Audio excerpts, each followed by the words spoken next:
Hi ಸ್ನೇಹಿತರೆ, ಎಲ್ರಿಗೂ ನಮಸ್ಕಾರ.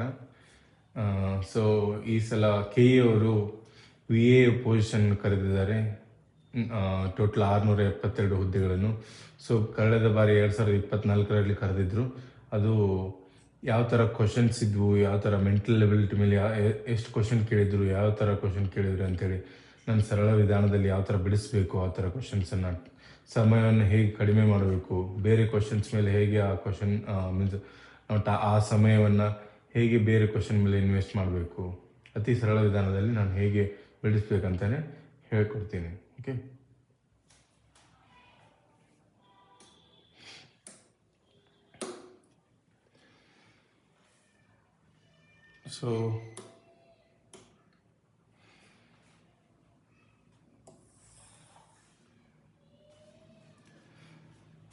ಸೊ ಕಳೆದ ಐ ಥಿಂಕ್ ನೀವು ನೋಡ್ಬೋದು, ಪ್ರೀವಿಯಸ್ ಕ್ವಶನ್ ಪೇಪರ್ ಬಿಡಿಸಿದ್ದೀನಿ ನಾನು, ಪೊಲೀಸ್ ಇಲಾಖೆಯ ಕ್ವಶನ್ ಪೇಪರ್ ಕೂಡ ಅದೇ ಥರ ಇಲ್ಲಿ ಕ್ವಶನ್ ಸಿಮಿಲರ್ ಕ್ವಶನ್ ಬಂದಿದೆ. ಸೊ ಯಾವ ಥರ ಬಿಡಿಸ್ತಿದ್ದೀವೋ ಅಲ್ಲಿ ಕೂಡ ನಾವು ಸರಳ ವಿಧಾನದಲ್ಲಿ ಹೇಳ್ಕೊಟ್ಟಿದ್ದೀನಿ. ಇಲ್ಲಿ ಅದನ್ನು ಸರಳ ವಿಧಾನದಲ್ಲಿ ನಾವು ಹೇಗೆ ಬಿಡಿಸ್ಬೋದು ಅಂತ ನೋಡೋಣ. ಒಬ್ಬ ವ್ಯಕ್ತಿಯು ತನ್ನ ಸಂಬಳದ 1/7 ಭಾಗವನ್ನು ಆಹಾರಕ್ಕೆ ಖರ್ಚು ಮಾಡುತ್ತಾನೆ. ಉಳಿದ ಸಂಬಳದ 1/2 ಭಾಗವನ್ನು ಬಟ್ಟೆ ಖರೀದಿಗೆ ಬಳಸುತ್ತಾನೆ ಮತ್ತು ಉಳಿದ ಸಂಬಳದ 1/3 ಭಾಗವನ್ನು ಮನರಂಜನೆಗೆ ಬಳಸುತ್ತಾನೆ. ಓಕೆ, ಆದರೂ ಕೂಡ ಅವನಲ್ಲಿ 600 ರೂಪಾಯಿಗಳು ಉಳಿಯುತ್ತವೆ. ಹಾಗಾದರೆ ಮನರಂಜನೆಗೆ ಅವನು ಎಷ್ಟು ಖರ್ಚು ಮಾಡುತ್ತಾನೆ ಅಂತ ಕ್ವಶನ್. ಸೊ ಒಂದು ವ್ಯಕ್ತಿ ಸಂಬಳ ಆಯ್ತಪ್ಪ, ಆ ಸಂಬಳದಾಗ ಅವನು 1/7 ಭಾಗ ಏನಕ್ಕೆ ಯೂಸ್ ಮಾಡ್ತಾನೆ? ಸೊ ಗಿವನ್ ಡೇಟಾ ಏನಿದೆ, ಅವನು ಆಹಾರಕ್ಕೆ ಎಷ್ಟು ಮಾಡ್ತಾನೆ ಖರ್ಚು? 1/7 ಭಾಗ. ಅದೇ ಥರ ಬಟ್ಟೆಗೆ ಎಷ್ಟು ಖರ್ಚು ಮಾಡ್ತಾನೆ ಅವನು? 1/2 ಭಾಗ. ಅದೇ ಥರ ಅವನು ಮನರಂಜನೆಗೆ ಎಷ್ಟು? 1/3 ಭಾಗ. ಈ 1/7 ಭಾಗದಲ್ಲಿ ಉಳಿದಿರ್ತೈತಲ್ಲ, ಅದರಲ್ಲಿನ 1/2 ಭಾಗ. ಈ ಬಟ್ಟೆನೂ ಆದ್ಮೇಲೆ, ಬಟ್ಟೆ ತಗೊಂಡ್ಮೇಲೇನು ಅದರಲ್ಲಿ ಎಷ್ಟು ಉಳಿತೈತಲ್ಲ ಅದರ 3ನೇ ಭಾಗ, 1/3 ಭಾಗ. ಸೊ ಅದನ್ನು ನೀವು ಕೇರ್ಫುಲ್ ಆಗಿ ಗಮನಿಸಬೇಕಾದ ಅಂಶ. ಸೊ ಇಲ್ಲಿ ನೋಡಿ, ತನ್ನ ಸಂಬಳದ 1/7 ಭಾಗ. ಫಸ್ಟ್ನೇದೇನು? ಸಂಬಳ. ಸೊ ಸಂಬಳ ಎಷ್ಟಿರ್ತೈತೆ ಅನ್ಕೊಂತೀರಿ? ಎಕ್ಸ್ ಅಂತ ಇಟ್ಕೊಳ್ಳೋಣ. ಸಂಬಳ ಎಕ್ಸ್ ಇದೆ. ಸೊ ಸಂಬಳ ಎಕ್ಸ್ ಇದ್ರ ಆಹಾರಕ್ಕೆ ಎಷ್ಟು ಹೋಗ್ತೈತಿ?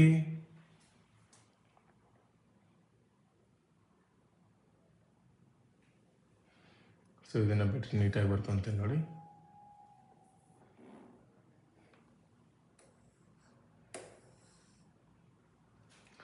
ಸೊ ಸಂಬಳ ಏನಂತ ಇಟ್ಕೊಳ್ಳೋಣ ನಾವು?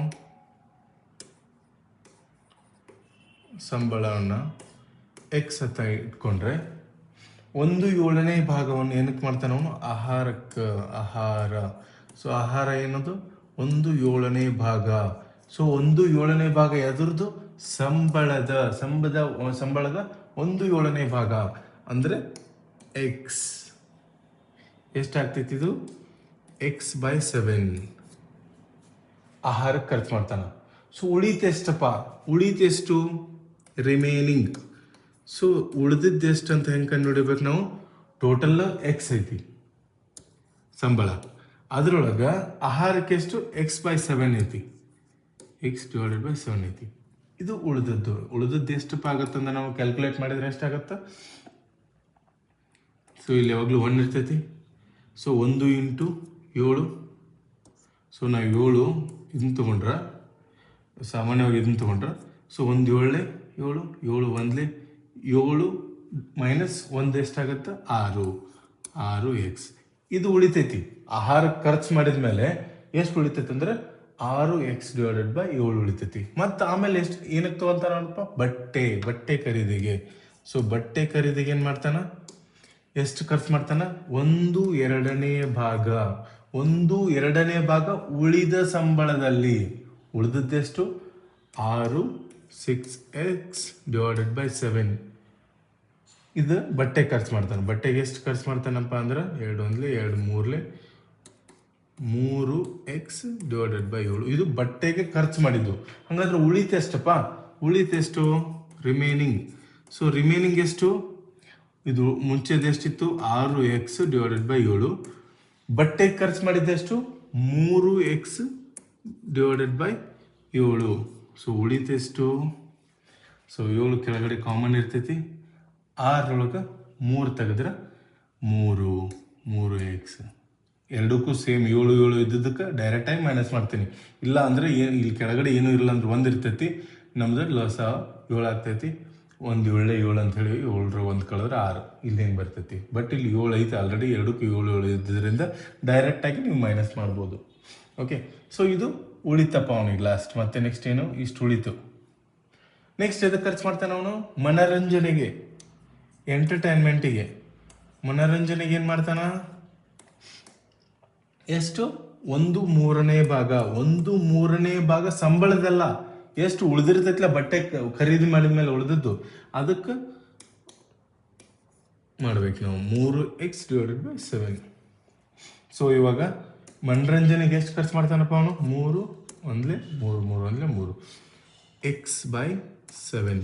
ಇದು ಮನರಂಜನೆಗೆ ಖರ್ಚು ಮಾಡ್ತಾನ. ಸೊ ಮನರಂಜನೆಗೆ ಖರ್ಚು ಮಾಡಿದ್ರೆ ಉಳಿದದ್ದೆಷ್ಟು?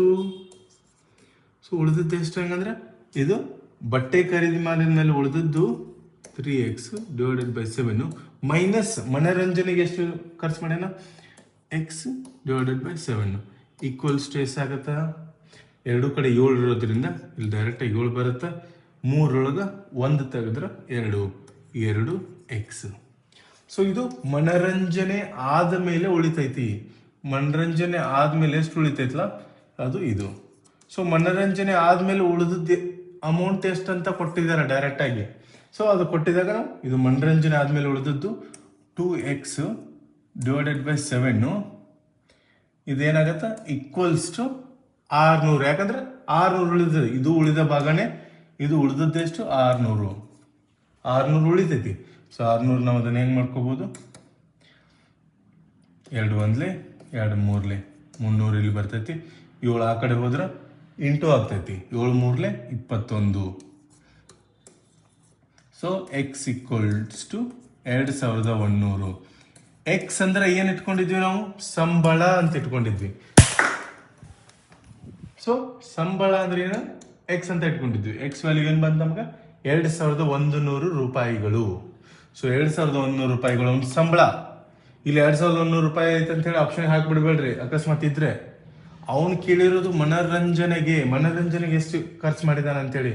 ಸೊ ಮನರಂಜನೆ ಖರ್ಚು ಮಾಡ್ಬೇಕಂದ್ರೆ ನಾವು ಇಲ್ಲಿ ಬರಬೇಕು. ಸೊ ಮನರಂಜನೆಗೆ ಟೋಟಲ್ ಆಗಿ ಅವನು ಎಷ್ಟು ಖರ್ಚು ಮಾಡಿದಾನೆ? x/7. ಸೊ ಮನರಂಜನೆಗೆ x divided by 7. So x value ಎಷ್ಟೈತಿ? 2100 ಡಿವೈಡೆಡ್ ಬೈ 7. ಸೊ 7 1 7 3 21. ಸೊ 2 0 ಮುಂದೆ ಇರ್ತಾವೆ, ಕಂಟಿನ್ಯೂ ಆಗ್ತಾವೆ. ಸೊ ಇಲ್ಲಿ ಏನಾಗ್ತೈತಿ? 300 ರೂಪಾಯಿಗಳು. ಸೊ 300 ರೂಪಾಯಿಗಳು ಅವನು ಮನರಂಜನೆಗೆ ಖರ್ಚು ಮಾಡ್ತಾನ. ಸೊ ಅವಾಗ ನಿಮ್ಮ ಆನ್ಸರ್ ಏನಾಗ್ತೈತಿ? ಎ ಆಗತ್ತ. ಅಕಸ್ಮಾತ್ ಮನರಂಜನೆ ಕೇಳಿಲ್ಲ ಅವನು, ಡೈರೆಕ್ಟ್ ಏನು ಆಹಾರಕ್ಕೆ ಕೇಳಿದ್ರಂದ್ರೆ 2100 ರೂಪಾಯಿ ಇಲ್ಲಿ ಎಕ್ಸ್ ಇದ್ದಲ್ಲಿ ವ್ಯಾಲ್ಯೂ ಹಾಕಿ ಇಲ್ಲಿ 300 ರೂಪಾಯಿನ ಖರ್ಚು ಮಾಡ್ತಾನ. ಬಟ್ಟೆಗೆ ಬೇಕಂದ್ರೆ ಡೈರೆಕ್ಟ್ ಆಗಿ ನೀವು 2100 ರೂಪಾಯಿ ಇಲ್ಲಿ ಹಾಕಿ. 7 3 21 300 ಇಂಟು 3 900 ರೂಪಾಯಿ. ಬಟ್ಟೆಗೆ ಆಹಾರಕ್ಕೆ 300 ರೂಪಾಯಿ, ಮನರಂಜನೆಗೆ 300 ರೂಪಾಯಿ, ಉಳಿದದ್ದು ಎಷ್ಟು? 600. ಎಲ್ಲ ಸೇರಿದ್ರೆ ಅವ್ನ ಸ್ಯಾಲ್ರಿ 2100 ಬರಬೇಕು. ಸೊ ಅವ್ನು ಯಾವುದೇ ಥರ ಕ್ವಶನ್ ಕೇಳಿ ನೀವು ಈ ಥರ ರೆಡಿ ಮಾಡ್ಕೊಂಡು ಇಟ್ಕೊಂಡ್ಬಿಟ್ರೆ ಅವ್ನು ಫುಲ್ ಸ್ಯಾಲ್ರಿ ಯಾರು ಕೇಳಿ ಅಥವಾ ಮನರಂಜನೆಗೆ ಎಷ್ಟು ಕೇಳಿ, ಬಟ್ಟೆಗಾರ ಕೇಳಿ, ಯಾವುದಕ್ಕಾರ ಕೇಳಿ ಕ್ವಶನ್ ಕರೆಕ್ಟಾಗಿ ಆನ್ಸರ್ ಈ ಥರ ಮಾಡ್ಕೊಂಡು ಇಟ್ಕೊಂಡ್ಬಿಟ್ರೆ ನೀವು ಆನ್ಸರನ್ನು ಈಸಿಯಾಗಿ ಮಾಡ್ಬೋದು. ಓಕೆ,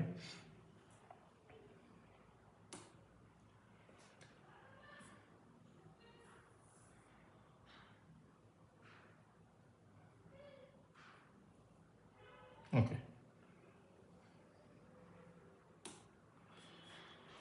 ಇಲ್ಲಿ ಯಾವ ಥರ ಇದೆ ನೋಡಿ ಕ್ವಶನ್.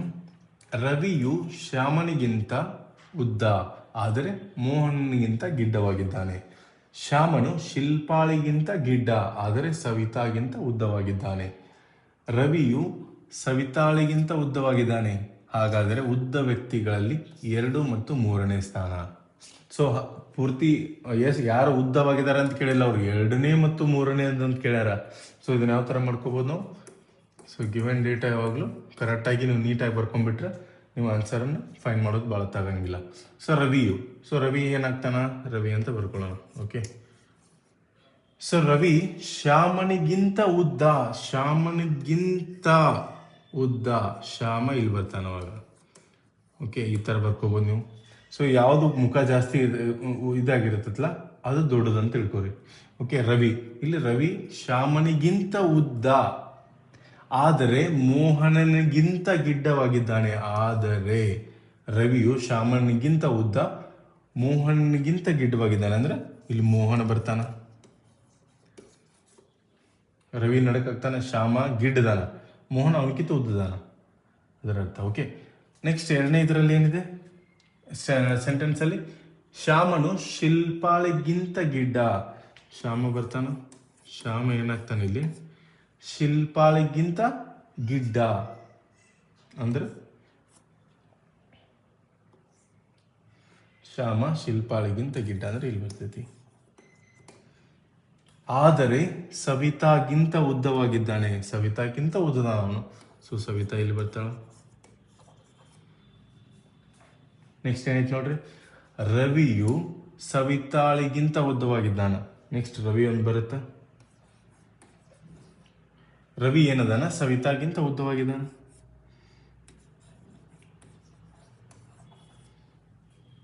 ಸೊ ಈ ತರ ನೀವು ಕರೆಕ್ಟಾಗಿ ಬರ್ಕೊಂಡ್ಬಿಟ್ರೆ ನೀವು ಫೈಂಡ್ ಮಾಡ್ಬೋದು. ಹೆಂಗಪ್ಪ? ಇವಾಗ ಫಸ್ಟ್ನಿಂದ ಬರೋಣ. ಮೋಹನ್ ಏನಾಗ್ತಾನೆ ಇಲ್ಲಿ?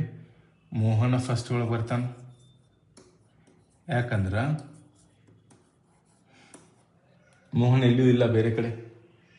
ನೆಕ್ಸ್ಟ್ ರವಿ ಇದಾನ, ರವಿದ ಬಗ್ಗೆ ನೋಡೋಣ. ರವಿ ಎಲ್ಲಿ ಬರ್ತಾನ? ರವಿ ಇಲ್ಲಿದಾನ. ಸೊ ರವಿ ನೆಕ್ಸ್ಟ್ ಯಾರು ಬರ್ತಾರ ಚೆಕ್ ಮಾಡೋಣ. ಶ್ಯಾಮ ಬರ್ತಾನ? ಇಲ್ಲ. ಶ್ಯಾಮನಿಕಿತ್ತದ ಉದ್ದವಾಗಿರೋರು ಯಾರ್ದಾರ? ಶಿಲ್ಪ ಇದ್ದಾರ.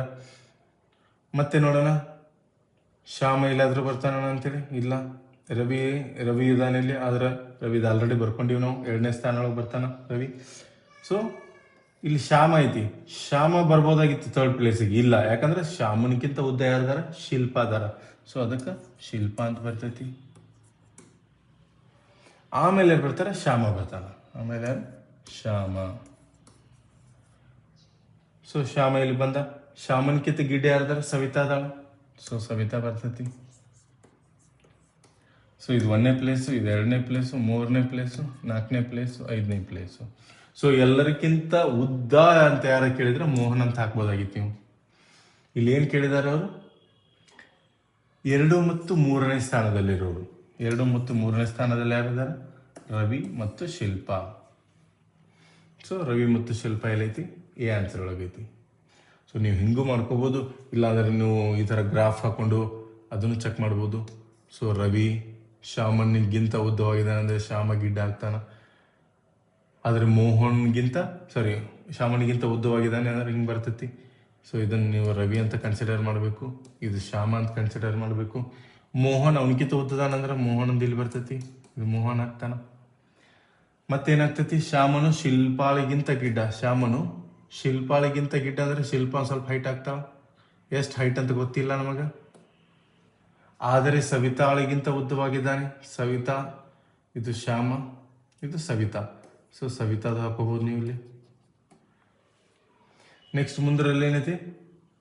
ರವಿಯು ಸವಿತಾಳಿಗಿಂತ ಉದ್ದವಾಗಿದ್ದಾನೆ. ರವಿಯಲ್ಲಿ ಸವಿತಾಳಿಗಿಂತ ಉದ್ದ ಕರೆಕ್ಟ್ ಐತಿ. ಸೊ ಹಿಂಗೂ ನೀವು ಇದು ಮಾಡ್ಕೋಬಹುದು. ಇದು ಯಾರಿದು? ಶಿಲ್ಪ, ಇದು ಶ್ಯಾಮ, ಇದು ಶಿಲ್ಪ. ಸೊ ನೀವು ಹಿಂಗೂ ಮಾಡ್ಕೋಬಹುದು. ಇದು 1ನೇ ಪ್ಲೇಸ್ನೇ ಬರ್ತೈತಿ, ಇದು 2ನೇ ಪ್ಲೇಸು, ಇದು 3ನೇ ಪ್ಲೇಸು, ಇದು 4ನೇ ಪ್ಲೇಸು, ಇದು 5ನೇ ಪ್ಲೇಸು. ನೀವು ಹಿಂಗೂ ಹಾಕೋಬಹುದು, ಬಟ್ ಕನ್ಫ್ಯೂಸ್ ಆಗುತ್ತೆ ಇದು. ಸೊ ಬೆಟರ್ ನೀವು ಈ ಥರ ಹಾಕೊಂಡ್ಬಿಟ್ರೆ ನಿಮಗೆ ಈಸಿಯಾಗಿ ಆನ್ಸರ್ ಕಂಡುಹಿಡಿಬೋದು. ಸೊ ಇದನ್ನೇ ಈ ಥರ ಯಾರು ದೊಡ್ಡವರು ಇರ್ತಾರಲ್ಲ ಅವ್ರ ಕಡೆ ಜಾಸ್ತಿ ಇದು ಮಾಡಿ ತೋರಿಸಿದ್ರೆ ಈಸಿಯಾಗಿ ಒಂದೊಂದು ಕಂಡುಹಿಡಿಬೋದು. ಓಕೆ,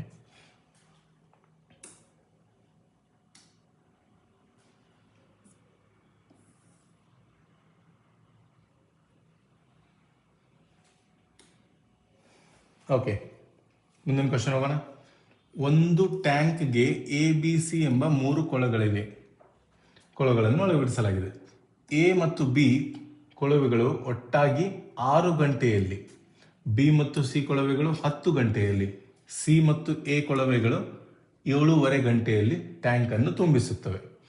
ಹಾಗಾದರೆ A ಕೊಳವೆಯಿಂದ ಮಾತ್ರ ಟ್ಯಾಂಕ್ ಅನ್ನು ತುಂಬಿಸಲು ಬೇಕಾಗುವ ಸಮಯ. ಸೊ 3 ಟ್ಯಾಂಕ್ ಅದಾವಪ್ಪ, ABC ಅಂತೇಳಿ. ಸೊ AB ಒಂದೊಂದ್ಸಲ AB ಒಟ್ಟಾಗಿ ಬಿಡ್ತಾರ, A ಪ್ಲಸ್ B ಒಟ್ಟಾಗಿ ಬಿಟ್ರ ಅವಾಗ ಏನಾಗ್ತೈತಿ, 6 ಗಂಟೆ ಒಳಗೆ ತುಂಬತೈತಿ ಟ್ಯಾಂಕ್. ಇವು ಪೈಪ್ಸ್, ಇವು ಒಂದೊಂದು ಪೈಪ್ ABC ಪೈಪ್ಗಳು. ಸೊ AB ಬಿಟ್ಟಾಗ ABನ ಎಟ್ ಎ ಟೈಮ್ ಬಿಟ್ರೆ 6 ಗಂಟೆ ಒಳಗೆ ಆ ಟ್ಯಾಂಕ್ ತುಂಬತೈತಿ. B ಮತ್ತು Cನ ಒಟ್ಟಿಗೆ ಬಿಟ್ಟಾಗ 10 ಗಂಟೆ ಒಳಗೆ ತುಂಬ್ತಾವು. ಅದೇ ಥರ C ಮತ್ತು Aನ ಬಿಟ್ಟಾಗ 7.5 ಗಂಟೆ ತುಂಬತೈತಿ.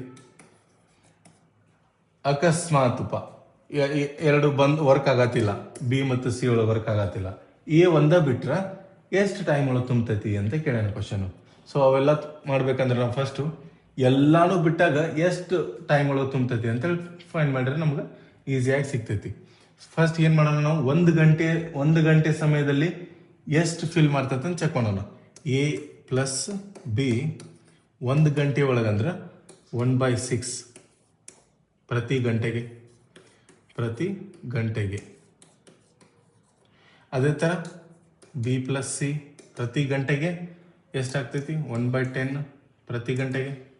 ಸೊ ಅದೇ ಥರ C ಪ್ಲಸ್ A ಪ್ರತಿ ಗಂಟೆಗೆ ಎಷ್ಟಾಗುತ್ತೆ, 1/7.5. ಓಕೆ, ಈ ಥರ ನೀವು ಪ್ರತಿ ಗಂಟೆಗೆ ಫೈಂಡ್ ಮಾಡಿದ್ರೆ ಇವು ಅಷ್ಟೂ ಕೂಡಿಸೋಣ. ಪ್ರತಿ ಗಂಟೆಗೆ ABC ಎಷ್ಟಾಗತ್ತೆ ಅಂತೇಳಿ, ಅಂದ್ರೆ ಅಷ್ಟು ಕೊಳವೆಗಳನ್ನು ಎಷ್ಟಾಗ್ತದೆ ಅಂತ ನೋಡೋಣ.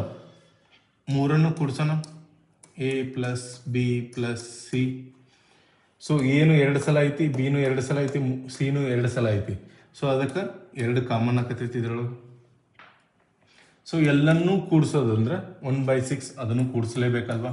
1 + 6 1/10 ಪ್ಲಸ್ 1/7.5. ಸೊ ಈ ಥರ ಐತಿ. ಆಮೇಲೆ ಇಲ್ಲಿ ಏನಾಗ್ತೈತಿ, 2 ಕಾಮನ್ ಐತಿ, ಆ ಕಡೆ ತಗೊಂಡು ಹೋದ್ರೆ ಡಿವೈಡೆಡ್ ಬೈ ಆಗ್ತೈತಿ. 1 ಎಲ್ಲದಕ್ಕೂ ಡಿವೈಡ್ ಆಗುತ್ತೆ, ಇಲ್ಲಿ ಇಂಟು ಇದ್ರೆ ಪ್ಲಸ್ ಇದ್ದಾಗ ಎಲ್ಲದಕ್ಕೂ ಡಿವೈಡ್ ಆಗ್ತೈತಿ. ಓಕೆ, 6 2 12 ಪ್ಲಸ್ 20 2 20 ಪ್ಲಸ್ 7.5 ಇಂಟು 2 ಅಂದರೆ ಎಷ್ಟಾಗ್ತೈತಿ, 15 ಆಗ್ತೈತಿ. ಸೊ ಇದು 15. ನಮ್ಗೆ ಏನು ಸಿಗ್ತೈತಿ ಇಲ್ಲಿ, A plus B plus C 2 ಆ ಕಡೆ ತೊಗೊಂಡೋದ್ವಿ, ಅದಕ್ಕೆ ಎಲ್ಲದಕ್ಕೂ ಇಂಟು 10. ಸೊ ಇದರದ್ದು ಇವಾಗಿಲ್ಲ ರಸ ಏನಾಗ್ತೈತಿ, 12 60 ಆಗ್ತೈತಿ. ಬೇಕಿದ್ರೆ ಚೆಕ್ ಮಾಡಿ, ಎಲ್ಲದಕ್ಕೂ into ಆಗ್ಬೇಕದು. 12 5 23 15 4 1 5 5 plus 3 1 3 plus 4 1 4 5 3 8 8 4 12 12 divided by 60 ಆಗ್ತೈತಿ. ಸೊ ಇದನ್ನು ನಾವು ಇನ್ನೂ ಸರಳೀಕರಣ ಮಾಡಿದಾಗ 12 1 12 5. ಸೊ ABC ಏನು ಸಿಕ್ತು ನಮಗೆ, 1/5 ಅಂದ್ರೆ ಪ್ರತಿ ಗಂಟೆಗೆ ABC ಬಿಟ್ರೆ 1/5 ಅವರ್ಸ್ ತಗೊಂತೈತಿ. ಪ್ರತಿ ಗಂಟೆಗೆ 1/5 ಭಾಗವನ್ನು ತುಂಬತೈತಿ. ಸೊ ಇವಾಗ ಏನ್ ಬೇಕಾಗಿದೆ ನಮ್ಗೆ, A ಕೊಳವೆಯಿಂದ ಮಾತ್ರ ಬೇಕಾಗೈತಿ. A ಕೊಳವೆಯಿಂದ ಮಾತ್ರ ಬೇಕಾಗೈತಿ ಅಂದ್ರೆ B and C ನಮಗೆ ಐತ ಅಂತ ಚೆಕ್ ಮಾಡ್ರಿ. ನಮಗೆ B and C ಗೊತ್ತೈತಿ. ಸೊ ಅದಕ್ಕೆ ಏನ್ ಮಾಡ್ಬೋದು ನೀವು, A ಇಲ್ಲೇ ಇಟ್ಕೊಂಡು B and C ಎಷ್ಟೈತಿ, B ಮತ್ತು C ಎಷ್ಟೈತಿ, 1/10 ಭಾಗ ಐತಿ. So A plus B plus C ಎಷ್ಟೈತಿ, 1/5 ಭಾಗ. 1/5 ಭಾಗ. ಇದು B ಪ್ಲಸ್ C ಇದ್ದದ್ದು ಆ ಕಡೆ ತೊಗೊಂಡೋದ್ರೆ ಏನಾಗ್ತೈತಿ, ಮೈನಸ್ ಆಗ್ತೈತಿ. ಸೊ ಮೈನಸ್ ಎಷ್ಟು, 1/10 ಭಾಗ. ಇದನ್ನು ಸರಳೀಕರಣ ಮಾಡಿದಾಗ ನಿಮ್ಗೆ ಆನ್ಸರ್ ಸಿಗ್ತೈತಿ. ಇದು 10 ಇಲ್ಲಿ ಇಟ್ಕೊಂಡ್ರೆ ಇದು 2 10 10 1 10 2 2 ಮೈನಸ್ 1. ಸೊ 1/10. A 10 ಗಂಟೆಯಲ್ಲಿ. ಇದು ಪರ್ ಹವರು. ಸೊ ಎಷ್ಟು ಗಂಟೆ ಆಗುತ್ತೆ ಟೋಟಲ್ ಫಿಲ್ ಮಾಡಕ್ಕೆ, 1/10 ಭಾಗ. 1/10 ಭಾಗ ಅಂದ್ರೆ ಟೋಟಲ್ 10 ಗಂಟೆಗಳು ಆಗ್ತೈತಿ. ಎ ಮಾತ್ರ ಕೊಳವೆ ಬಿಟ್ಟಾಗ 10 ಗಂಟೆಯಲ್ಲಿ ಆ ಟ್ಯಾಂಕ್ ಅನ್ನು ತುಂಬಿಸುತ್ತದೆ. ಅದೇ ತರ ಅಕಸ್ಮಾತ್ ಅವರು ಬಿ ಕೊಳವೆ ಕೇಳಿದ್ರೆ ಬಿ ಇಲ್ಲೇ ಇಟ್ಕೊಳ್ಳಿ. ಅವಾಗ ಎ ಪ್ಲಸ್ ಸಿ ಇಲ್ಲೈತಿ 7.5 ಗಂಟೆ 7.5 ಅದನ್ನ ವ್ಯಾಲ್ಯೂ ಹಾಕಿ ಮೈನಸ್ ಮಾಡಿ ನಿಮ್ಗೆ ಆನ್ಸರ್ ಸಿಗ್ತೈತಿ. ಅಕಸ್ಮಾತಪ್ಪ ನಿಮ್ಗೆ ಸಿ ಇಲ್ಲಿ ಎ ಬದ್ಲಿ ಸಿ ಇದ್ರ ಸಿ ಹಂಗೆ ಇಡಿ, ಎ ಪ್ಲಸ್ ಬಿ ಇಲ್ಲಿ ಐತಿ, ಈ ವ್ಯಾಲ್ಯೂ ಅಲ್ಲಿ ಹಾಕಿ, ಇದು ಅಲ್ಲಿ ಆ ಕಡೆ ಹೋದ್ರೆ ಮೈನಸ್ ಆಗ್ತೈತಿ, ಸಿ ವ್ಯಾಲ್ಯೂ ಅಷ್ಟೇ ಸಿಗ್ತೈತಿ. ಸಿ ಕೊಳವೆಯಿಂದ ಆ ಟ್ಯಾಂಕ್ ಅನ್ನು ತುಂಬಸಕ್ಕೆ ಎಷ್ಟೊತ್ತು ಟೈಮ್ ತಗೋತದೆ ಅಂತ ಕೇಳ್ತೈತಿ. ಸೊ ಈ ತರ ನೀವು ರೆಡಿ ಮಾಡ್ಕೊಂಡ್ಬಿಟ್ರೆ ಯಾವ್ದೇ ತರ ಕ್ವಶನ್ ಕೇಳೋನು ನೀವು ಎ ದರ ಕೇಳಿ, ಬಿ ಅರ ಕೇಳಿ, ಸಿ ಅರ ಕೇಳಿ ನೀವು ಆನ್ಸರ್ ಮಾಡ್ಬೋದು. ಅಕಸ್ಮಾತ್ ಎಲ್ಲನೂ ಸೇರಿ ಒಮ್ಮಕ್ಲೆ ಬಿಟ್ಟಾಗ ಕೊಳವೆಗಳನ್ನು ಸ್ಟಾರ್ಟ್ ಮಾಡಿದಾಗ ಎಷ್ಟು ಟೈಮ್ ತಗೋತೈತಿ ಅಂತ ಕೇಳ್ಬೋದು. ಇಲ್ಲಿ ಕಂಡುಹಿಡಿದೀವಲ್ಲ ಅದೇ 5 ಗಂಟೆಗಳ ತಗೋತೈತಿ ಎಲ್ಲಾನು ಬಿಟ್ಟಾಗ. ಎ ಮಾತ್ರ ಬಿಟ್ಟಾಗ ಕೇಳಿದಾನೆ ಇಲ್ಲಿ ಕ್ವಶನ್. ಸೊ ಅದಕ್ಕೆ ನಮ್ಮ ಆನ್ಸರ್ 10 ಗಂಟೆ ಆಗ್ತೈತಿ. ಓಕೆ,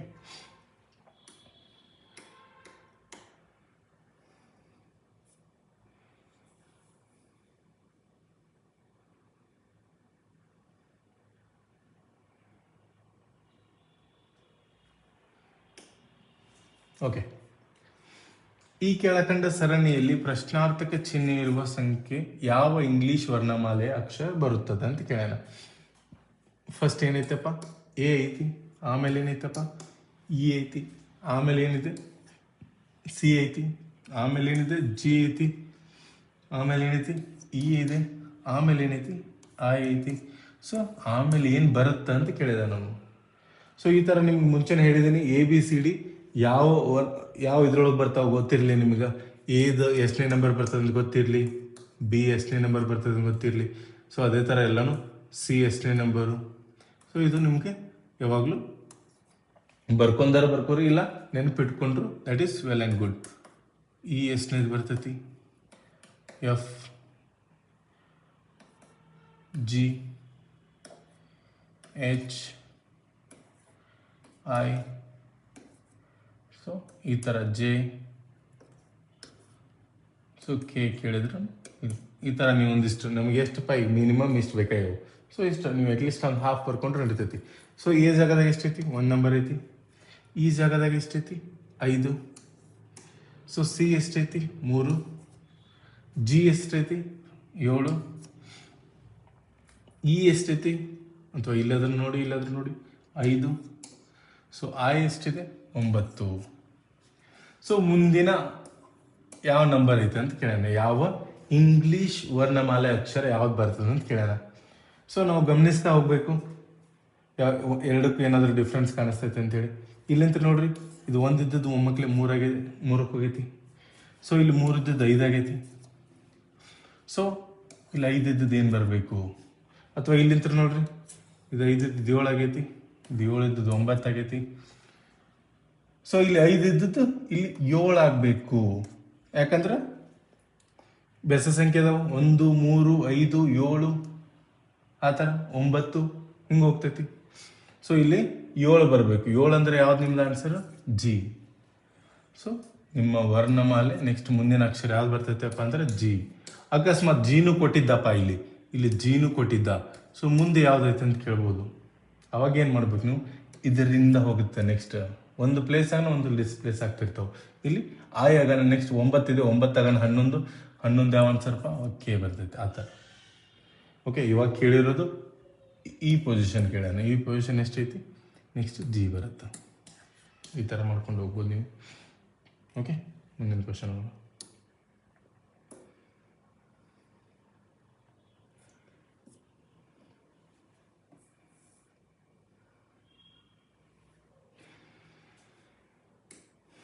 ಇದೊಂಥರ ಮಜಾ ಐತೆ ನೋಡ್ರಿ ಕ್ವಶನ್. 2 ಪತ್ರಿಕೆಗಳನ್ನು ಹೊಂದಿರುವ ಒಂದು ಸ್ಪರ್ಧಾತ್ಮಕ ಪರೀಕ್ಷೆಯಲ್ಲಿ 75% ವಿದ್ಯಾರ್ಥಿಗಳು ಪತ್ರಿಕೆ 1ರಲ್ಲಿ ಮತ್ತು 40% ವಿದ್ಯಾರ್ಥಿಗಳು ಪತ್ರಿಕೆ 2ರಲ್ಲಿ ಉತ್ತೀರ್ಣರಾಗುತ್ತಾರೆ, ಪಾಸ್ ಆಗ್ತಾರೆ. 30% ವಿದ್ಯಾರ್ಥಿಗಳು 2 ಪತ್ರಿಕೆಯಲ್ಲಿ ಅನುತ್ತೀರ್ಣರಾಗುತ್ತಾರೆ, ಅಂದ್ರೆ ಫೇಲ್ ಆಗ್ತಾರೆ. ಹಾಗಾದರೆ ಪರೀಕ್ಷೆ ತೆಗೆದುಕೊಂಡು ಒಟ್ಟು ವಿದ್ಯಾರ್ಥಿಗಳ ಸಂಖ್ಯೆ ಅಂತ ಕೇಳೋಣ. ಇದನ್ನ ಯಾವ ಥರ ಮಾಡ್ಬೋದು ನೋಡಿ. ಸೊ ಎರಡು ಪತ್ರಿಕೆ ಅದಾವೆ, ಪೇಪರ್ 1 ಮತ್ತು ಪೇಪರ್ 2. ಪೇಪರ್ 1 ಪೇಪರ್ 2 ಅಥವಾ ನೀವು ಕನ್ನಡದಾಗ ಬರ್ಕೊತೀರಿ ಕನ್ನಡದಾಗ ಬರ್ಕೋರಿ. So paper 1 and paper 2. So ಇಲ್ಲಿ ಉತ್ತೀರ್ಣ ಅಂದ್ರೆ ಪಾಸ್ ಆದವ್ರದ್ದು. ಸೊ ಪಾಸ್ ಆದವ್ರದ್ದು ಕೊಟ್ಟ ನಾವು ಪೇಪರ್ 1 ಒಳಗೆ ಪಾಸ್ ಆದವ್ರದ್ದು ಎಷ್ಟು 75% ಜನ ಪೇಪರ್ 1 ಪಾಸ್ ಆಗಿದ್ದಾರೆ. 40% ಜನ ಪೇಪರ್ 2 ಪಾಸ್ ಆಗಿದ್ದಾರೆ. ಎರಡೂ ಅಂತ ಗೊತ್ತಿಲ್ಲ, ಎರಡೂದರಲ್ಲಿ ಪಾಸ್ ಆದವ್ರು ಗೊತ್ತಿಲ್ಲ. ಓಕೆ, ಬಟ್ ಎರಡೂದರಲ್ಲಿ ಫೇಲ್ ಆದವ್ರು ಗೊತ್ತೈತಿ. ಅನುತ್ತೀರ್ಣ ಎಷ್ಟು ಜನ ಆಗ್ಯಾರ ಅಂತ ಗೊತ್ತೈತಿ. ಎಷ್ಟು ಜನ ಆಗ್ಯಾರ? 30%. ಅವನು ಯಾವುದೇ ರೀತಿ ಅಂಕಿ ಕೊಟ್ಟಿಲ್ಲ, ಯಾವುದು ಎಲ್ಲಾನು ಪರ್ಸೆಂಟೇಜ್ ಲೆಕ್ಕದಲ್ಲೇ ಕೊಟ್ಟಿದ್ದಾನ. ಎರಡೂದ್ರಲ್ಲಿ ಅನುತ್ತೀರ್ಣ ಆದವ್ರು ಗೊತ್ತೈತಿ. ಸೊ ಇದರಿಂದ ಏನು ಮಾಡ್ಬೋದು ನೀವು? ಇದು ಇಲ್ಲಿ 75 ಜನ ಪಾಸ್ ಆಗ್ಯಾರ ಅಂದ್ರೆ ಇಲ್ಲಿ 25% ಫೇಲ್ ಆಗಿರ್ತಾರೆ. ಸೊ ಇಲ್ಲಿ 40% ಅಂತಂದ್ರೆ 60% ಜನ ಇದ್ರು ಪಾಸ್ ಆಗಿರ್ತಾರೆ. ಬಟ್ ಉತ್ತೀರ್ಣದಲ್ಲಿ ಹೆಂಗೆ ಬರಂಗಿಲ್ಲ, ಯಾಕಂದ್ರೆ ಈಕ್ವಲ್ ಆಗಂಗಿಲ್ಲ ಅದು. ಸೊ ಇದನ್ನು ಕಂಡುಹಿಡಬೇಕಾಗಿತ್ತು ನಾವೀಗ. ಸೊ ಇದನ್ನ ಯಾವ ಥರ ಕಂಡುಹಿಡ್ಬೋದು ನೀವು ನೋಡ್ರಿ. ಅಟ್ಲೀಸ್ಟ್ ಒಂದು ಪೇಪರ್ ಒಳಗೆ ಸೊ ಇಲ್ಲಿ 30% ಜನ ಫೇಲ್ ಆಗ್ಯಾರಂದ್ರೆ ಅಟ್ಲೀಸ್ಟ್ ಒಂದು ಪೇಪರ್. ಸೊ ಅಟ್ಲೀಸ್ಟ್ ಒಂದು ಪೇಪರ್ ಒಳಗೆ ಅವರು ಪಾಸ್ ಆಗಿರ್ತಾರಂದ್ರೆ ಅದನ್ನ ಹೆಂಗೆ ಫೈನ್ ಮಾಡೋದು? 30% ಜನ ತೆಗಿಬೇಕು. ಅಂದ್ರೆ 100ಕ್ಕೆ 30% ಜನ ಹೋದರೆ ಎಷ್ಟಾಗತ್ತೆ? 70%. ಸೊ 70% ಅಟ್ಲೀಸ್ಟ್ ಒಂದು ಪೇಪರ್, ಒಂದು ಪತ್ರಿಕೆಯಲ್ಲಿ ಪಾಸ್ ಆಗೇ ಆಗಿರ್ತಾರೆ.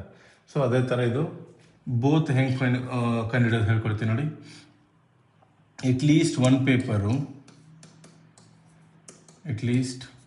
Paper equal to paper 1 pass ಆಗಿರೋರು ಪ್ಲಸ್ ಪೇಪರ್ 2 ಅಲ್ಲಿ ಪಾಸ್ ಆಗಿರೋರು ಮೈನಸ್ ಎರಡೂದರಲ್ಲಿ ಪಾಸ್ ಆಗಿರೋರು, ಬೋತ್. ಸೊ ಅದನ್ನ ಕಂಡು ಹಿಡಿತಾ ಇದೀವಿ ನಾವು. ಅಟ್ಲೀಸ್ಟ್ ಒಂದು ಪೇಪರಲ್ಲಿ ಪಾಸ್ ಆಗಿರೋರು ಎಷ್ಟು ಜನ ಇದಾರೆ? 70% ಇದ್ದಾರೆ. ಈಕ್ವಲ್ಸ್ ಟು ಪೇಪರ್ 1 ಅಲ್ಲಿ ಪಾಸ್ ಆಗಿರೋರು 75% ಇದ್ದಾರೆ, ಪ್ಲಸ್ ಪೇಪರ್ 2 ನಲ್ಲಿ ಎಷ್ಟು ಜನ ಪಾಸ್ ಆಗಿದ್ದಾರೆ? 40%, ಮೈನಸ್ ಬೋತ್ ಎಷ್ಟಂತ ಗೊತ್ತಿಲ್ಲ. ಸೊ ಅದನ್ನೇ ಕಂಡು ಹಿಡಿತಾ ಇದೀವಿ. ಈ ಬೋತನ್ನು ಈ ಕಡೆ ತೊಗೊಂಡು ಬರೋಣ, ಮೈನಸ್ ಇದು ಪ್ಲಸ್ ಆಗ್ತೈತಿ. ಸೊ ಈ 70% ಆ ಕಡೆ ಒಯ್ಯೋಣ. 75ರಲ್ಲಿ 70 ತೆಗೆದ್ರೆ ಎಷ್ಟು ಉಳಿತೈತಿ? 5 ಪ್ಲಸ್ 40 ಮಾಡಿದ್ರೆ ಎಷ್ಟಾಕತಿ? 45%. ಸೊ 45% ಜನ ಬೋತಲ್ಲಿ ಅಂದ್ರೆ ಎರಡೂ ಪರೀಕ್ಷೆಯಲ್ಲಿ ಪಾಸ್ ಆಗಿರ್ತಾರ. ಎರಡೂ ಪತ್ರಿಕೆಯಲ್ಲಿ ಉತ್ತೀರ್ಣಗೊಂಡಿರ್ತಾರ 45% ಜನ. ಸೊ ಇವಾಗ ಏನ್ ಕೇಳಿದ ನಾನು? ಪರೀಕ್ಷೆಯಲ್ಲಿ ತೆಗೆದುಕೊಂಡಿರೋ ಒಟ್ಟು ವಿದ್ಯಾರ್ಥಿಗಳನ್ನು ಸಂಖ್ಯೆ, ಪರೀಕ್ಷೆ ತಗೊಂಡವರು ಎಷ್ಟು ಜನ ಟೋಟಲ್ ಅಂತ ಕೇಳ ನಾವು. ಸೊ ಇಲ್ಲಿ ಬೋತ್ ಸಿಕ್ಕೈತಿ ನಮ್ಗೆ. ಎರಡೂ ಉತ್ತೀರ್ಣದವರು ಸಿಕ್ಕೈತಿ, ಎರಡೂ ಅನುತ್ತೀರ್ಣದವರು ಸೈತಿ, ಎಲ್ಲಾನು ಐತಿ. ಅಟ್ಲೀಸ್ಟ್ ನಮಗೊಂದು ಅಂಕಿ ಕೊಡ್ಬೇಕಾಗಿತ್ತು ಅವನಲ್ಲಿ. ಅಟ್ಲೀಸ್ಟ್ ಎಷ್ಟು ಜನ ಉತ್ತೀರ್ಣರಾಗ್ಯಾರ ಎರಡೂ ಪರೀಕ್ಷೆಯಲ್ಲಿ ಅಥವಾ ಪತ್ರಿಕೆಯಲ್ಲಿ ಅಂತ ಕೊಡ್ಬೇಕಾಗಿತ್ತು. ಅಥವಾ ಉತ್ತೀರ್ಣ ಆದ್ರೂ ಕೊಡ್ಬೇಕಾಗಿತ್ತು, ಅನುತ್ತೀರ್ಣ ಆದ್ರೂ ಕೊಡ್ಬೇಕಾಗಿತ್ತು. ಅಟ್ಲೀಸ್ಟ್ ಒಂದು ಸಂಖ್ಯೆ, ಯಾವ್ದಾದ್ರು ಒಂದು ಸಂಖ್ಯೆ ಕೊಟ್ಟಿದ್ರೆ ಮುಂದೆ ಹೋಗ್ಬೋದಾಗಿತ್ತು ನಾವು. ಇವಾಗ ಇಮ್ಯಾಜಿನ್ ಮಾಡಕ್ ಆಗಂಗಿಲ್ಲ ಅದನ್ನ. ಸೊ ಯಾವ ತರ ಇಲ್ಲಿ ವೆನ್ ಡಯಾಗ್ರಾಮ್ ಕೂಡ ಹಾಕಿ ಹೇಳ್ತೀನಿ ನೋಡಿ ನಿಮಗೆ. ಸೊ ವೆನ್ ಡಯಾಗ್ರಾಮ್ ಪ್ರಕಾರ ಹೋದ್ರೆ ಇದು ಪೇಪರ್ 1, ಇದು ಪೇಪರ್ 2 ಅನ್ಕೊಳ್ಳೋಣ. ಸೊ ಎರಡೂ ಪತ್ರಿಕೆಯಲ್ಲಿ ಫೇಲ್ ಆದವ್ರದ್ದು, ಓಕೆ, ಫೇಲ್ ಆದವ್ರದ್ದು ಎರಡೂ ಪತ್ರಿಕೆ ಅಂದ್ರೆ ಇಲ್ಲಿ 30% ಐತಿ. ಓಕೆ, ಇಲ್ಲಿ ಬರ್ರಿ ಈಗ ಫೇಲ್ ಆದವ್ರದ್ದು ಅನುತ್ತೀರ್ಣ. ಯಾಕಂದ್ರೆ ವೆನ್ ಡಯಾಗ್ರಾಮ್ ನಾವು ಅನುತ್ತೀರ್ಣದ ಹಾಕಾಕತ್ತೀವಿ ಈಗ. ಸೊ ಅನುತ್ತೀರ್ಣಕ್ಕೆ ಬರ್ರಿ. ಪೇಪರ್ 2, ಇದು ಪೇಪರ್ 2 60% ಜನ ಅದಾರ. 60% ಇಲ್ಲೇ ಬರಿಬೇಕಂದ್ರೆ ನನಗೆ 30% ಕನ್ಸಿಡರ್ ಮಾಡಬೇಕು. ಸೊ ಅದಕ್ಕೆ 60ರಾಗ 3 ತೆಗೆದ್ರೆ 30 ಪೇಪರ್ 2 ಒಳಗೆ ಇರ್ತಾರ. 30 ಪ್ಲಸ್ 30 ಏನಾಗುತ್ತೆ? 60. ಸೊ 60 ಬಂತು. ಅದೇ ತರ ಪೇಪರ್ 1ದು 25% ಐತಿ. ಸೊ ಇಲ್ಲಿ 25% ಬರಿಬೇಕಂದ್ರೆ ಇದನ್ನ ಕನ್ಸಿಡರ್ ಮಾಡ್ಬೇಕಲ್ಲ ನಾನು. ಎರಡೂದ್ರಾಗ ಫೇಲ್ ಆದವ್ರ ಕನ್ಸಿಡರ್ ಮಾಡಬೇಕು. ಸೊ ಎರಡೂದ್ರ ಫೇಲ್ ಆದವ್ರು 30% ಜನ ಅದಾರ. ಬಟ್ ಇಲ್ಲಿ 25% ಐತಿ. ಸೊ -5 ಬರಲ್ಲ. ಅದರ ಅರ್ಥ ಇಲ್ಲಿ ಕ್ವಶನ್ ಅಲ್ಲಿ ಏನೋ ತಪ್ಪಿದೆ. ಸೊ ಇದು ಗ್ರೇಸ್ ಮಾರ್ಕ್ಸ್ ಬರೋ ಚಾನ್ಸಸ್ ಭಾಳ ಇರುತ್ತೆ. ಸೊ ಇದೇ ಥರ ಕ್ವಶನ್ಸ್. ಬಟ್ ನೀವು ಅಟೆಂಪ್ಟ್ ಮಾಡಿರಿ, ಈ ಥರ ಕ್ವಶನ್ಸ್ ನೀವು ಟ್ರೈ ಮಾಡಿ. ಯಾವುದಾದ್ರೂ ಒಂದು ಅಟೆಂಪ್ಟ್ ಮಾಡಿ ಬರ್ರಿ, ಅವಾಗ ನಿಮ್ಮ ಪರ್ಟಿಕ್ಯುಲರ್ಲಿ ಗ್ರೇಸ್ ಮಾರ್ಕ್ಸ್ ಸಿಗುತ್ತೆ. ಓಕೆ, ಇದು ಕ್ವಶನ್ ತಪ್ಪಾಗಿರ್ಬೋದು. ಓಕೆ, ಆಲ್ರೆಡಿ ನಾನು ಚೆಕ್ ಮಾಡಿದ್ದೀನಿ ಇದ್ರ ಬಗ್ಗೆ ಎಲ್ಲನೂ. ಸೊ ಕ್ವಶನ್ ತಪ್ಪಾಗಿದೆ. ಓಕೆ, ಅಕಸ್ಮಾತ್ ಇದರಲ್ಲಿ ಯಾವುದಾದ್ರೂ ಒಂದು ಅಂಕೆ ಕೊಟ್ಟಿದ್ರ, ಎರಡೂ ಪತ್ರಿಕೆಯಲ್ಲಿ ಉತ್ತೀರ್ಣರಾದವ್ರದ್ದು ಏನಾದ್ರು ಕೊಟ್ಟಿದ್ರ, 450 ಜನ 500 ಜನ ಅಂತ ಹಿಂಗೆ ಕೊಟ್ಟಿದ್ರ, ಅವಾಗ ನಿಮಗೆ ಆನ್ಸರ್ ಕಂಡು ಹಿಡಿಬೋದಾಗಿತ್ತು, ಒಟ್ಟು ವಿದ್ಯಾರ್ಥಿಗಳ ಸಂಖ್ಯೆ ಕಂಡು ಹಿಡಿಬೋದಾಗಿತ್ತು. ಅದಕ್ಕೆ ಇದು ಕ್ವಶನ್ ತಪ್ಪಾಗಿದೆ. ಓಕೆ, ಇನ್ಕರೆಕ್ಟ್ ಆಗಿದೆ. ಅಂದ್ರೆ ಇನ್ಸಫಿಷಿಯಂಟ್ ವ್ಯಾಲ್ಯೂ, ಅಂದ್ರೆ ಪೂರ್ಣ ಪ್ರಮಾಣದ ಕ್ವಶನ್ ಅಲ್ಲ ಇದು. ಓಕೆ,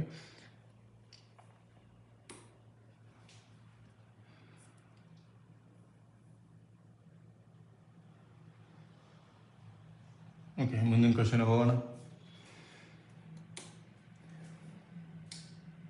ಇಲ್ಲಿ ಏನ್ ಕೇಳಿದಾರಪ್ಪ ಅಂದ್ರೆ, ಚಿತ್ರದಲ್ಲಿನ ತ್ರಿಕೋನಗಳ ಸಂಖ್ಯೆಯನ್ನು ಎಣಿಸಿ ಸರಿಯಾದ ಉತ್ತರವನ್ನು ಗುರುತಿಸಿರಿ ಅಂತ ಕೇಳೋಣ. So count the number of triangles in the figure and choose the correct answer. So ಇದರಲ್ಲಿ ಎಷ್ಟು ಟ್ರಯಾಂಗಲ್ ಬರ್ತಾವು, ನಾವು ಮಾಡಿದಾಗ ಎಷ್ಟು ಟ್ರಯಾಂಗಲ್ ಬರ್ತಾವ ಅಂತ ಹೇಳಿ ಚೆಕ್ ಮಾಡಬೇಕಾಗೈತಿ. ಸೊ ಈ ತರ ಕೊಟ್ಟೋಣ.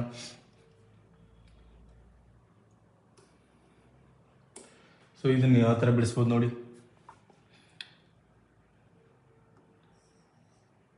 ಸೊ ಈ ತರ ಇಲ್ಲಿ ಒಂದಿದಾವ ಅಂದ್ರೆ ಇಲ್ಲಿ ಒಂದಿರುತ್ತೆ, ಇಲ್ಲಿ 2 3 4 ಇಂಥವು ಇದೆ ಸರ್. ಆ ಕಡೆನೂ ಅದಾವು 4 + 4 8. ನೆಕ್ಸ್ಟ್ ಯಾವ ತರ ಇರೋದೆ ನೋಡೋಣ. ನೆಕ್ಸ್ಟ್ ಇದನ್ನು ಕನ್ಸಿಡರ್ ಮಾಡ್ಬೋದು ನೀವು. ಈ ಥರದ್ದು 1, ಈ ಥರದ್ದು 2. ಸೊ ಹಿಂಗೂ ಮಾಡ್ಬೋದು ನೀವು. ಸೊ ಈ ಥರದ್ದು ನಿಮ್ಗೆ ಹೆಂಗೆ ಅಷ್ಟು ಬರ್ತಾವೆ. ಇಲ್ಲಿ ಏನು ಬರ್ತೈತಿ, 4 + 4 ಬರ್ತೈತಿ. ಇಲ್ಲಿ 8 ಆಗ್ತಾವೆ. ನೆಕ್ಸ್ಟ್ ಮತ್ತೆ ಯಾವ ಥರ, ಇಲ್ಲಿದೆ ನೋಡ್ರಿ ಮೇಡ್ ಸಪ್ರೇಟ್ 1 2 3 4. ಸೊ ಇಲ್ಲಿ ಎಷ್ಟಿದಾವೆ, ಟೋಟಲ್ 4 ಇದಾವೆ. ನೆಕ್ಸ್ಟ್ ಯಾವ ಥರ ನೋಡೋಣ. ಸೊ ಇವ 4 ಆಯ್ತು. ನೆಕ್ಸ್ಟು ಇಲ್ಲಿ ಚೆಕ್ ಮಾಡ್ಬೋದು ನೀವು. 1 ಸೆಕೆಂಡ್, ಬ್ಲ್ಯಾಕ್ ತೊಗೊಂತೀನಿ.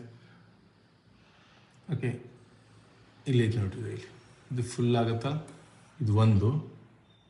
ಸೊ ಇವಾಗ ಎಷ್ಟಾಗಿದೆ, 8 8 8 16 16 4 20. ಇಲ್ಲೊಂದಿದೆ ಅದೇ ಥರ ಈ ಕಡೆ ಒಂದು ಬರುತ್ತೆ ನೋಡ್ರಿ. ಸೊ ಇದೊಂದು ಬರುತ್ತೆ. ಸೊ ಇಲ್ಲಿ +2 ಬರ್ತಾವೆ. ಮತ್ತೆ ಬೇರೆ ಚೆಕ್ ಮಾಡಕ್ಕೆ ಹೋದ್ರೆ ಎಲ್ಲ ಆಗಿರುತ್ತೆ, ಎಲ್ಲ ಆಗಿದೆ. ಓಕೆ, ಇಲ್ಲಿ 2 ಬರ್ತಾವೆ ಅಷ್ಟೇ. ಸೊ ಟೋಟಲ್ ಇಲ್ಲಿ 2 ಬರ್ತವೆ. ಸೊ ಟೋಟಲ್ ನೀವು ಮತ್ತೆ ಏನಾದರೂ ಚೆಕ್ ಮಾಡ್ಬೋದು. ಓಕೆ, ಇವೆಲ್ಲನೂ ಚೆಕ್ ಮಾಡಿದಾಗ ಎಷ್ಟಾಗುತ್ತೆ, 8 8 16 16 4 20, ಇಲ್ಲಿ 22. ಸೊ ಟೋಟಲ್ 22 ಆಗ್ತವೆ. ಇದನ್ನು ಸಪ್ರೇಟ್ ಮಾಡ್ಕೊಂಡು ಮಾಡ್ಬೋದು. ಓಕೆ, ನಂತರ ನೋಡಿ ಇಲ್ಲಿ ಗ್ರೀನ್ ಎಷ್ಟಾಗ್ತೈತಿ, 8 ಯಾವ ಥರ ಆಗ್ತೈತಿ ನೋಡ್ರಿ. 1 2 ಸೊ 3 4. ಅದೇ ಥರನೂ ಈ ಕಡೆ ಇರ್ತೈತಿ, 8 ಆಯಿತು. ಸೊ ನೆಕ್ಸ್ಟ್ ಇದ್ರದ್ದು ನೋಡಿ, ಇದನ್ನ ಯಾವ ಥರ ಇರ್ತೈತಿ ನೋಡ್ರಿ. ಇಲ್ಲಿ ಇದು 1, ಸೊ ಇಲ್ಲಿ 2, ಅದೇ ಥರ ಇದೊಂದು 3 ಈ ಕಡೆದು, ಅದೇ ಥರ ಇದೊಂದು 4. ಸೊ ಇದೇ ಥರ ಆ ಕಡೆನೂ ಇರ್ತೈತಿ.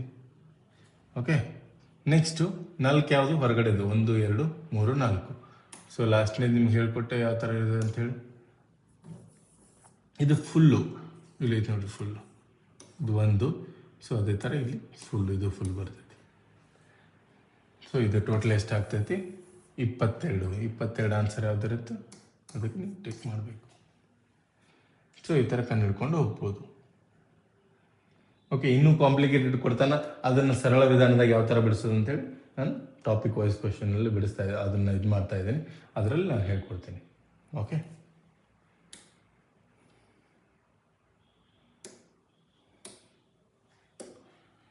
ಸೊ ಇದಾಗಿತ್ತು ಈ ದಿನದ VA ಕ್ವಶನ್ ಪೇಪರ್, ಅಂದರೆ ವಿಲೇಜ್ ಅಕೌಂಟೆಂಟ್ ಕ್ವಶನ್ ಪೇಪರ್.